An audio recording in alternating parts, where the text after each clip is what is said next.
C'est un sport, à mon avis, qui est un sport d'adresse, qui est un sport d'habileté, de souplesse, d'intuition. C'est pas un sport de contact, le football. Si on veut pas de contact, on va jouer aux osselets, on va jouer à la pétanque, mais on joue pas au football. C'est 11 mecs contre 11 mecs et ça devient aussi une question de centimètres, tu vois. C'est la beauté de ce sport, du football en particulier. Jusqu'à minuit, c'est l'after-foot. Gilbert Brébois. Bonsoir à tous, l'after est là jusqu'à minuit comme tous les soirs en direct bien sûr. Nous sommes sur RMC, sur BFM Sport, sur rmcsport.fr. L'after, l'émission qui dit tout ce que le monde du football pense tout bas. Avec une équipe reconduite et qui est là toujours en forme. Daniel Riolo, Daniel, bonsoir. Salut les amis. Et Jérôme Bretagne, Jérôme, bonsoir. Salut à tous. Vos avis ce soir, bien sûr. Jérôme veut parler de Serge Aurier. Daniel veut parler ce soir Politique. Très bien. Bon, bah, politique. Grosso modo, on peut dire ça comme ça. Ok, très bien. Donc, ce sera dans quelques instants. Et puis, moi, je vais vous parler de Marcelo Bielsa. On aura tout à l'heure Jonathan Maccardy. On reviendra avec lui sur les matchs de la nuit dernière en Amérique du Sud, parce qu'on n'a pas tout regardé. Hein. On va pas se mentir. Il nous fera un petit débrief et nous expliquera pourquoi l'Argentine pourrait rater le Mondial 2018. Et puis, les nouveaux rendez-vous de l'after, Football Story. Ce soir, attention, on a préparé ça tout l'après-midi. Enfin, Jérôme Thomas, hein, parce que c'est lui qui fait tout le boulot dans l'after, vous le savez. L'épopée de Monaco en Ligue des Champions 2004. Oh. Eh oui, monsieur. Dans l'after story. Dans l'after story. Eh bien. Rendez-vous à 23h25. Ça a eu le temps de rentrer dans l'histoire, ça déjà. Il faut pas toujours du temps. Il faut pas minimum de 20 ans pour qu'on sache vraiment si ça vaut le coup. Et dès le soir de Gelsenkirchen, on était rentré dans l'histoire, hein, mon coco. Bah oui, écoute, combien de soirées on t'a rendu service, non? Oui, je sais que... Non, mais c'était magnifique. Moi, j'aurais dit dès le soir de la victoire contre la Corogne, mais... Surtout que si tu veux parler des exploits des clubs français qui vont au bout, il n'y en a pas énormément. C'est ça, c'est qu'en France, même un finaliste entre dans l'histoire. Exactement. Il y aura le quiz tout à l'heure à 23h40 qui sera au top ce soir, c'est promis. Et puis, on a avec nous ce soir Sacha Tavolieri, qui a une particularité, messieurs, c'est qu'il est belge. Et ça compte quand même. Pourquoi? Qu'est-ce que c'est quoi le... Parce que le mec, il a la Coupe du Monde, lui. Ah oui. Eh oui. Ah, d'accord. Et vous pas encore. Salut Sacha. Bonsoir Gilbert, bonsoir à tous. Moi, c'est vrai que le groupe était tellement énorme. Bon, après, on est mal placé, on a joué le Luxembourg. Ah ouais, non, moi je suis tout à fait d'accord. Le groupe était très facile à jouer pour une équipe de Belgique. Ouais, non, ça c'est clair. Bon, tu vas participer à nos débats et puis tu nous... Est-ce qu'en Belgique aussi, on est obligé maintenant de dire la Belgique de Thomas Meunier ou c'est qu'en France? Ah non, pour le moment, c'est que Daniel Riolo. Ah d'accord. Attends, avec combien de passes décisives, le gars? Déjà une en Grèce et 4 passes décisives 50 matchs. contre Gibraltar. Il est sur un rythme roténien. Contre qui? C'était Malte? Non, c'était contre Gibraltar. Voilà. Et en Grèce, la dernière. Quoi, t'as bien marqué contre Gibraltar, tu peux quasi encore jouer, Jérôme, je pense. Franchement, Gibraltar, par rapport à Chypre, Malte, les îles Féroé, c'est encore en dessous. Bah oui, oui, largement. Deux poissonniers, 3 boulangers en moyenne. Oui, c'est ça, exactement. On est très bien. Il y a des poissonniers, Gibraltar. Il y a du poisson, Gibraltar. Ouais, je pense. Il y a forcément des poissonniers. Ouais. À Gibraltar, ouais, c'est obligé. Des boulangers aussi. Ouais. Il y a des banquiers aussi. Ah. Ouais. Est-ce qu'ils sont dans l'équipe? On peut pas, parce qu'il y a déjà qui jouent tous pour le Luxembourg. Un petit peu de tennis, les gars, avant le premier avis du soir. Ça y est, c'est fini. Eric Salio et Rafael Nadal. Expéditif est en demi-finale de l'US Open sans avoir joué un seul mec classé dans les 50 premiers. Mais bon, il y est. Salut Eric. Exact.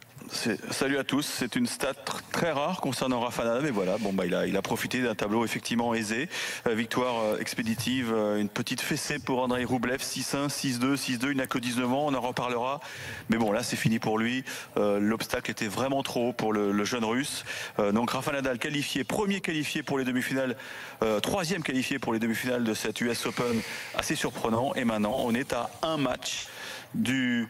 Je ne veux pas dire le match du siècle, hein, c'est une formule qui colle au match de boxe, mais c'est vrai qu'un Nadal-Federer à New York, ce serait une grande première. Et je pense que les New-Yorkais attendent ça depuis trop longtemps. Il y a déjà eu 5 rendez-vous manqués, donc c'est entre les mains de Roger Federer qui jouera cette nuit vers 3h du match. Eric, est-ce que Juan Martín del Potro. Est-ce qu'il est faux de penser que Federer va avoir beaucoup de mal contre Delpo si c'est le Delpo en forme qu'on a vu sur les derniers matchs là? problème, c'est qu'il a laissé beaucoup de gomme dans ce dernier match face à Dominic Thiem. On sait qu'il avait débuté un peu fiévreux. Le petit médicament miracle pour l'antibiotique qui a fait beaucoup de bien, mais c'est vrai que ce match face à Dominic Thiem reste le match de la quinzaine dans une ambiance de... c'était comment ça s'appelle, la Bombonera à Boca, c'est ça? Il y avait une énorme ambiance, c'était extraordinaire, c'était absolument magnifique. Fantastique le central. C'était extraordinaire. J'ai eu la chance d'être au bord du cours et je pense que ce soir au stadium Arthur Ashe, il y aura encore des...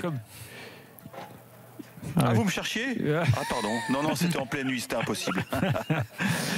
C'était en pleine nuit. Non, et je pense qu'il y aura des supporters argentins cette nuit pour pousser Del Potro vers l'exploit, mais ça va être compliqué parce que Federer, il est dur à jouer. Il est invaincu en Grand Chelem cette année, c'est pas rien. C'est dur, Merci, à 3h du mat, mais quel match ça va être. Je rappelle qu'Eric Salio est supporter de Caen et qu'il a vu jouer Jérôme Rotten avec le Stade Malherbe. Depuis, il est amoureux du foot aussi. Il démarre bien, Jérôme, ce soir. Justement, tiens, c'est ton tour. Le premier avis. Non, c'est le mien, on m'a dit. Bon, on me dit que c'est le mien. C'est le tien, parce que il faut. Hier, j'ai pas été très bon d'entrée, tu vois. Donc là. Ouais, t'es monté en puissance hier.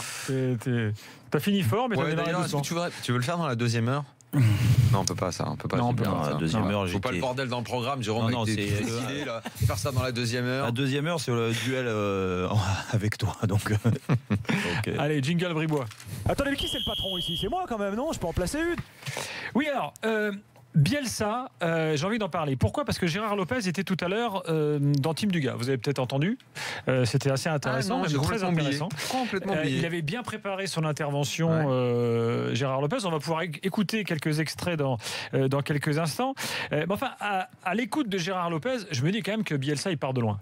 Parce que Gérard Lopez te dit clairement qu'il y a la volonté au LOSC de, en gros, repartir de zéro. Et donc, ils ont volontairement... ils ont ratiboisé l'effectif, ils ont gardé personne et ils ont pris que des jeunes. Alors, Bielsa veut des jeunes. Bielsa d'ailleurs est ravi. Il a déclaré aujourd'hui le mercato pour moi a été parfait. Il dit je n'ai jamais eu de telles conditions de travail dans un club et un mercato aussi bien géré. Donc en gros sous-entendu j'ai eu ce que je voulais. Donc ça veut dire qu'aujourd'hui il n'y a plus que des jeunes joueurs avec une expérience de la Ligue 1 très limité. Il va rester confirmé encore aujourd'hui par Lopez et l'autre jour par Campos, également dans Team Dugas. Il va rester sur son schéma de jeu. Il va continuer à relancer court jusqu'à ce que les mecs y arrivent. T'as l'impression que c'est comme si le dogmatisme fait qu'il voulait se mettre un peu des barrières et on assume à Lille. On dit très bien, ça va prendre du temps. Et Lopez a dit tout à l'heure, il restera. J'ai tout mon temps. Il n'y a pas de problème. Ça peut être aussi l'année prochaine. Ça peut être une année en fait un peu de. Ouais, mais alors il y a une petite contradiction avec le fait d'être 5 parce qu'au début il disait d'être dans les 5. Ça va être compliqué. Alors, si t'es en chantier pour faire 5, c'est compliqué. C'est impossible. Enfin, moi, ça me paraît compliqué vu la nature de l'effectif. Ça aujourd'hui. Et peu importe l'entraîneur, même l'entraîneur, même le meilleur du monde là, avec l'effectif comme ça, le puzzle qu'il y a, ça me paraît très compliqué. Alors Bielsa, il nous fait des trucs, toujours étonnants qu'on aime plutôt bien dans l'after en général. Mais enfin, t'as l'impression que des fois il se met des barrières tout seul. C'est-à-dire qu'il veut pas de mecs d'expérience, il veut pas de mecs qui connaissent la Ligue 1, il veut ces jeunes, il veut les façonner à sa main, et en plus il donne la recette aux adversaires pour le battre. C'est-à-dire en gros, moi de toute façon je relance très court quoi qu'il arrive jusqu'à ce qu'ils y arrivent. Donc continuez de faire le pressing contre moi. Si vous marquez des buts, ça me gêne pas parce que j'ai le temps. Après, moi, sur le fait, moi, je suis pas d'accord avec toi. Il veut pas recruter en France, par exemple, des joueurs qui ont l'expérience de la Ligue 1. C'est lui qui te l'a dit. Il l'a pas fait. Il en avait un qui avait une petite expérience de la Ligue 1 de Préville, ça l'a pas dérangé qu'il parte. Peut-être que son style de jeu ne correspondait pas à ce qu'il veut mettre en place aussi, c'est possible, tu vois. Après, s'il y avait eu des jeunes en France qui rentrent dans la politique sportive du LOSC et la façon de voir les choses de Bielsa, je pense qu'il en aurait pris. Des jeunes, le problème, c'est que peut-être qu'il n'y en avait pas. Simplement, c'est pour ça qu'on a plein de joueurs étrangers qui connaissent pas la Ligue 1, mais bon, c'est pas parce que tu connais pas la Ligue 1 que tu peux pas t'adapter assez vite. On a vu, alors ils ont pas eu de résultats. C'est pas toi qui connaissent pas la Ligue 1 qui m'interpelle, moi. C'est surtout que ce sont de très jeunes joueurs qui, pour la plupart, sont en espèce de post-formation. En fait. Mais la jeunesse n'empêche pas d'avoir. On les connaît même pas, les gars. Non, mais bon, tu peux à 17 ans, 18 ans, 19 ans, 20 ans, tu peux avoir du talent. Effectivement, tu peux avoir du talent. Forcément, ça demandera du temps. Non, mais bien sûr. C'est évident que ça demandera du temps. Bien sûr. On le sent bien, le truc. Pour le coup, ce serait intéressant de demander à Bielsa par rapport justement aux exigences du président comment est-ce qu'il évalue son noyau et jusqu'à, par exemple, à quelle position? Le noyau en Belgique, c'est le cœur de l'équipe. Hein. Voilà. Comment est-ce qu'il faut traduire. C'est 23. C'est 23. Comment je vais écrire là, je vais traduire à chaque fois. Tu me sors les mots. Et... Merci Jean. Non, mais ce que je voulais dire, c'est que sur la sélection des 23 de Bielsa, quel est le diagnostic de l'entraîneur et quelle est la différence justement par rapport au diagnostic et les volontés du président? Si Bielsa se dit avec ce groupe-là, à un moment donné, on doit être au minimum. Écoute, il a donné une partie de la réponse. Bielsa, il dit si j'échoue avec ce qu'on me donne, ce sera de ma faute. Ouais, mais s'il échoue sur une saison, sur 2 ans, c'est quoi l'échéance en fait? Parce que là, il faut pas se leurrer. C'est vrai que moi, j'ai entendu Bielsa et le président dire voilà, on va être dans les 5. C'est vrai, il l'a dit. C'est ce qu'ils ont dit au début. Mais est-ce que c'est le président ou c'est Campos qui a dit ça? Mais je crois non, mais je pense qu'ils étaient. Ouais, c'est possible, mais ils étaient un peu tous d'accord pour que, au niveau de la médiatiquement, ils annoncent. Parce que c'est pareil, t'as un vestiaire qui est jeune, mais si dans le vestiaire, tu leur donnes pas des objectifs élevés. Si tu leur dis la première année, les gars, si on finit 12, 13e, 14e, tu peux pas leur dire ça. Là, au moins, ils sont au taquet. Après, je pense que le président, vu comment il parle de Marcelo Bielsa, et même de son staff, il est au courant que cette année, ça peut être compliqué, qu'ils peuvent finir 13e, 14e. Mais à l'arrivée, l'année prochaine, peut-être que le LOSC sera le truc, c'est est-ce que les supporters seront patients? Parce qu'il peut y avoir une fronde aussi. Bon, c'est plutôt calme je de pense façon que générale. Tout le monde a l'air d'avoir compris que le projet repart de zéro, qu'on est dans une construction. Je ne sais même pas s'ils attendent quelque chose dès cette année. Ça se trouve, ça prendra qu'à partir... je sais pas, j'allais dire du mois de novembre, décembre, on sait pas vraiment quand. Quand il était arrivé à Marseille, il faut se rappeler quand même que les 2-3 premiers matchs avaient été terribles. Hein. Il y avait eu le match à Bastia, le domicile contre Montpellier où ça avait très mal tourné. Je sais pas. C'est vrai que la nature de l'effectif m'incite pas à être super optimiste pour un redressement là. En les regardant jouer, je vois par bribes des choses intéressantes. Tu dis tiens là, franchement moi en plus il y a des mecs que je connais pas quoi au milieu de terrain. Je me souviens jamais de leur nom là. Tu peux me dire les mecs Thiago, Maya, non, Mendes, pas Thiago, Maya, les deux blacks là, mais il y en a un qui techniquement fait parfois des choses super intéressantes au milieu là. Il prend la balle, il arrive mais bon derrière le problème c'est que ça suit pas. Il y a toujours une passe qui est ratée. Mais je parle même pas de la dernière, parce que souvent on n'arrive même pas à voir la dernière passe. On reste à l'avant-dernière de ce qui pourrait être une action. Et ça rate un peu. Tu sens bien, mal cuit, même à droite, tu sens bien sa disponibilité. Oui, il a du coffre. En fait, tu as l'impression que tu sens toutes les idées, mais que pour l'instant, tu sais pas quand est-ce que ça va venir l'application. Tu sais, pour parler du public, Gilbert, c'est toi qui disais ça. Si ça tient, si les gens vont continuer. Déjà, il se passe. Tu parlais d'Amadou, hein, Daniel. Il y en a un autre aussi que j'aime bien. Il se passe des choses à Lille par rapport à ce qu'ils ont vécu les dernières saisons. Même si Lille a fini dans la première partie de tableau, je suis désolé, mais la plupart du temps, ils se faisaient chier. Donc aujourd'hui, il se passe des choses dans le club. Alors oui, sur les premiers matchs, comme dit Daniel, et moi j'ai eu le même constat. Et toi aussi, tu les as vus. Tu les as vus jouer à Strasbourg, par exemple, où bon là c'était un match. Ils ont fait une victoire, un nul et deux défaites. Deux défaites, une victoire, un nul. Mais l'important pour les gens qui viennent, là le stade était bien rempli sur les 2 premiers matchs, c'est qu'il y ait des améliorations. Alors peut-être pas en termes de résultats dans un premier temps, mais qu'ils sentent que sur une mi-temps, ça commence à prendre forme. Tiens, là on voit des améliorations dans les premières relances, comme tu dis Gilbert. Ils sont omnibulés par relancer court, même quand il y a un pressing en place. Oui, mais c'est sa philosophie de jeu à Bielsa, c'est ce qu'il veut mettre en place. Si tu commences à lui dire à dire à ses joueurs d'un seul coup, on n'a pas de résultat, allez, on commence à dégager devant. C'est pas ce qu'il demande. Il travaille pas comme ça à l'entraînement. Donc moi je suis d'accord pour qu'il faut continuer, et tu verras avec des jeunes joueurs comme ça, ils vont progresser, et au fur et à mesure des matchs, il y aura des améliorations. Alors peut-être pas en termes de résultats tout de suite, mais dans des principes de jeu, je suis persuadé que ça va aller mieux. Baptiste au 32-16 est avec nous. Salut Baptiste. Bonsoir tout le monde. Salut Baptiste. Bon, est-ce que toi ça te dérange? Est-ce que tu es un supporter du LOSC patient? Oui, je suis hyper patient. Déjà Daniel, tu voulais parler de Bissouma, je pense, sur le milieu de terrain. Bravo, merci. Voilà. Moi, il y a juste plusieurs points, et je vais essayer d'aller hyper vite, que je voudrais mettre en avant. C'est le premier, le projet, pour moi, c'est le même que Sédou. Ça veut dire revendre des jeunes joueurs avec du potentiel, sauf que là, on a les moyens de le faire.